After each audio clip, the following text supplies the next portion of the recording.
when people see or watch the news and they hear of him unalive and they just quick to judge, that's a killer, that's this, that's whatever. But they never ever think about what it took to get there. This story is going to give you an insight on one incident that changed two people's lives forever. Well, let's be honest, changed more than two people because they have families. This guy, we're going to call him Michael. Michael worked for a company for 15 years. Michael loved on Fridays, he get off work, get his check, go to the bar with his friends, and they have good drinks. Michael was the type of person that early doing elementary, doing junior high, he used to love to fight. Yeah, he was a fighter, you know. Back in those days, people loved to fight. Boxing was in, heavyweight boxing and stuff like that. But as far as it went, as he grown up to be a man, Michael just worked, had a family, girlfriend, wife, don't know if they were married, but they had kids. I know. Just a good dude, man. Just a good dude. On the other hand, you have this other guy, his name, Sean. Sean come from a good home. Family has money. Sean loved the streets. He was infatuated in the streets. And this is not the typical case of a person that's from the ghetto, from the projects, from the hood, and just had no choice but to grow up in the streets. No, this guy had a nice family. This guy family owned a prominent business, but he hung in the hood. And not only he hung in the hood, I'm gonna tell y'all something that's dangerous. You think a person that grew up in the ghetto project, whatever you want to call it, you think a lot of them people dangerous. You find the most dangerous people, the ones that didn't grow up like that, but infatuated with their life at a young age. Then they go to hang with these guys and they have something to prove. They want to prove that they are the biggest gangster. And sometimes they prove it. Sometimes them the guys that end up leading the bunch, and sometimes them the guys that end up the most treacherous one out of them all. You have all of them grew up in the hood. They all do their little thing. But this guy here, he just put fear in a lot of them. And that's what this cat came from a good home, started hanging with guys in the hood. And he became the main man, not the main man, but the main hitter. And people scared of this cat, man. I mean, they just what it was. So Michael, like I said, had a nice big family, man. His family nice. I mean, they was a bunch of fighters during school, but as they grew up, these guys got jobs, got families, but they still lived in the same neighborhood and they still didn't mind fighting if it comes to that. Well, Sean from a different cloth. Sean came up under some big time dealers and he was their main enforcer at one point. And the crew he come up with, man, they enforced. They sold, they enforced, and they pretty much ran things. They didn't play. Well, this Friday, Michael went home, take a bath, talk to his girlfriend, wife, I'm not sure, play with his kids, get dressed, and get ready for the night, because it's Friday night. Him and his boys about to go to the neighborhood bar or the neighborhood club and get some drinks. Well, Michael was messing with this chick on the side. Not really messing with her, but he knew her. She was, we not even mention her name and never call her anything. But she was a nice broad, nice looking broad. I mean, bad and stuff like this. And her and her girls, what they do is they go from bar to bar or they go from club to club and sometimes they hook up with dudes. And man, look, and sometimes if you got enough money, you can hook up with them. You know, that's just what it is. But they some decent, nice looking broads. Well, he knew them. They all knew each other. So they all planned on meeting at this bar and have a good time together. So they in the bar. They having a good time. I think it was seafood night, so they eating the seafood and everything. And at this time, Sean, all them days gone with the dealing and the hitting because this is years later. So Sean is coming home from work, but he's still the same guy. I mean, this guy has been arrested for serious crimes and beat it because he had money. And his people know people. So as he coming home from work, come to find out the girl Michael dealing with is his ex that he still care for. It's Sean's ex that Sean still care for. So as Michael and the rest of the crew and her girls at the bar having a good time, nobody bothering anyone. Sean here, his ex is at this bar with Michael. He decides, I'm going. He makes a whole U-turn from on the other side of the city. And he goes to the other side of the city to this bar that he heard they were at. He never been in this bar before. But he gets in there. Now, you got to understand, this guy Sean is a prominent figure. They know him.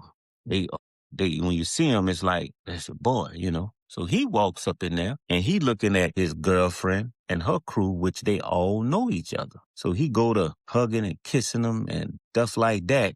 And now he's really looking around trying to decide who she with without her knowing. Then he pulls a friend of his to the side, a dude that was there and was like, yeah, man, I'm trying to make whoever get jealous. I'm trying to see him get jealous. So he in there being messy. He not on there on no violence type tip. He just wants to be messy. But Michael, like I said before, he's the type of dude, he not scary by long shot. He'll get down with you. So he see what he doing. He walks up to him and say, man, what's the problem? You know, this and that, because word got back that that's his ex and he in there mad because his ex in the bar. Michael like, nah, she with me tonight. He had his mind set on taking her to the hotel and getting it down. Now here come this dude blocking. So Michael go over there and like, man, what's going on with you? Him and his boys. Now, let's pause here. This is why when you hang with some guys, especially if y'all gonna be involved in stuff, you need to know who you hanging with. But this gonna play a part. Now, Michael, man, what's going on with you, man? Yeah, nothing. So he goes to talking crazy to Sean. Man, I'll whoop your butt. Whoop, wop, wop, wop, wop, wop, wop. Sean looking at him like, whoa, you know, when you this man, when you the man, right? When you the man, you so used to being a man, you're not used to people talking to you like this. So Michael looking at him, you know, Sean looking at him like, what's going on? He was like, man, I know who you are, man. Man, I'll whoop your ass up in here, man. You don't come up in here with that foolishness. Wop, wop, wop. I'll knock you out up in. Michael like, what's happening? We could take it outside right now. Bam, bam, bam, bam, bam.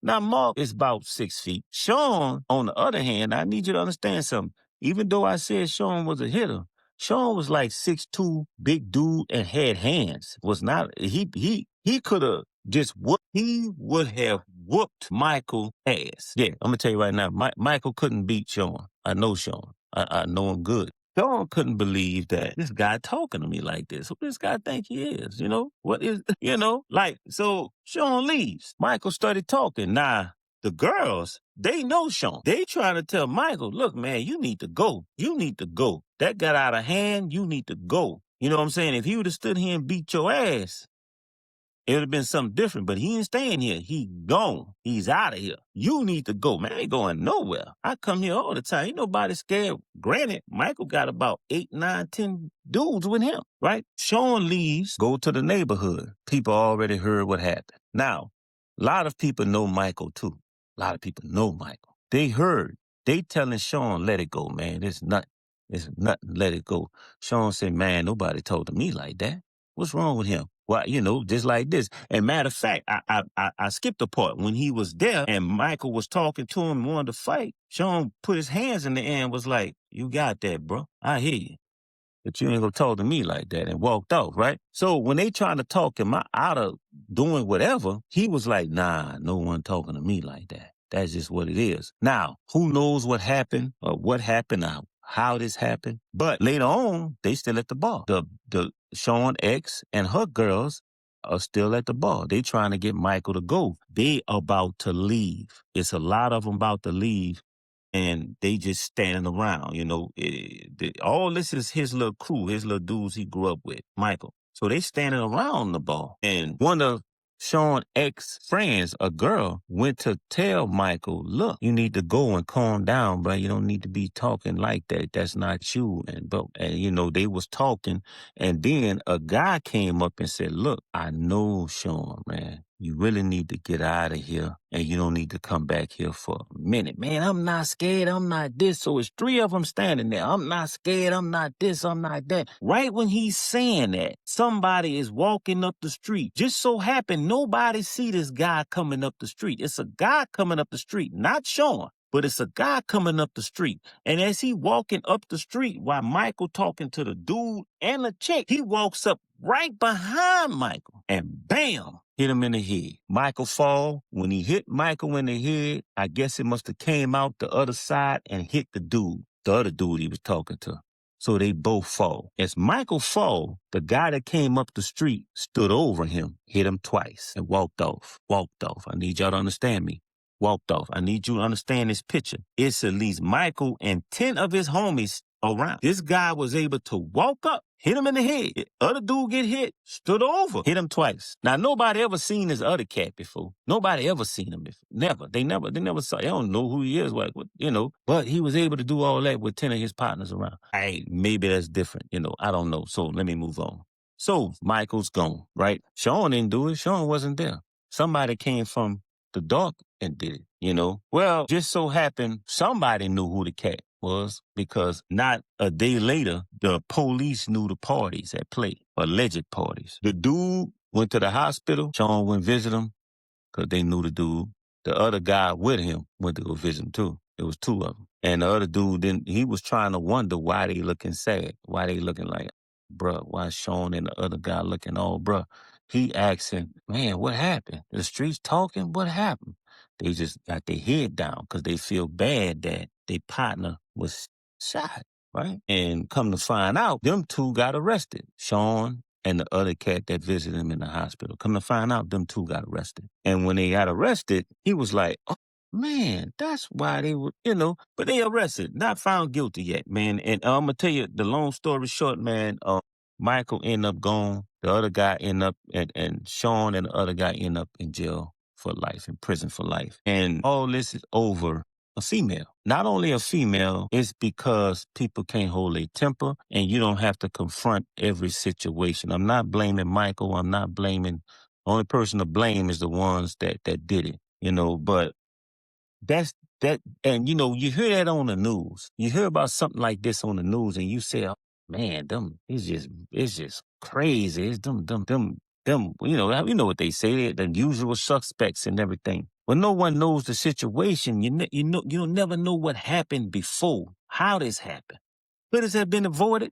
Hell yeah. I think if Michael would have just let it be, don't worry about it, it's not your woman. And I think if Sean would have just mind his business and leave her alone and just go home instead of U-turning and going to some place he never been just because he felt like he heard his ex that he still won't be with messing with somebody else. So it was over a female, man. And it's way more to that story, but I'm gonna leave it right there. My point is this: when you hear about that stuff that goes on in the news and you read about it, it's a story behind it. And another thing you need to know, that it's real. Some of you cats out there going off half-cocked, wanting to fight and jump on people and acting all bad, trying to show off in front of your woman and stuff like that. Stuff like this can happen to you. And it can happen in a split second. Or you can just get out of control and in a millisecond you in jail for life because you didn't pull the gun and shot someone out of emotions, out of, just high temper. But what y'all think about that? Leave in a comment. And if you have any situations you know of, speak of it, put it in the comments, holler at me. I'm going to talk back. This is Pete, former known P2R Films, but I'm still P2R and I'm back, baby. One.